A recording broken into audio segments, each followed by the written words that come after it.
2063 साल फागुन महिनाको 26 गतेको जन्म, बिहान 7:25 जाँदाको जन्म, तोयानाथ राशिको नाम आउँदो रहेछ। तितो विशाखा नक्षत्र वृश्चिक राशिको चिन्ह हुन्छ।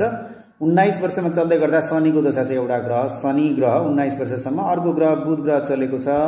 यता 24 वर्षसम्म बुध ग्रहको दशा छ र तेस्रो ग्रह सिद्धा ग्रह चलेको छ। 22 वर्षसम्म सिद्धा ग्रहको दशा छ।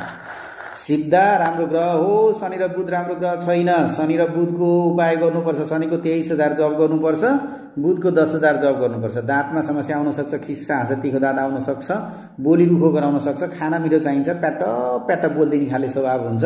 त्यस्तो कन्डिसन हो। अलि जिद्दी गर्ने स्वभाव हुन्छ घरमा, बाहिर भने बडो जाति भला आदमी हुनुहुन्छ। अरू कुराहरूमा दोष छैन। नराम्रो ग्रह दशा शनि र बुध ग्रह चल्या रहेछ। आँखा दाँत कम्मरमा समस्या ल्याउन सक्छ, कम्मर दुखाउन सक्छ, आँखा दुखाउन सक्छ, दाँत दुखाउन सक्छ, रुखो बोली गराउन सक्छ, खाना मिठो चाहिन्छ, बोली प्याट बोलिदिने खालको स्वभाव हुन्छ। नराम्रा ग्रह दशाको उपाय गर्नुहोस् र अगाडि बढिहाल्नु होला। बुध र शनि उपाय गर्नुहोस् है।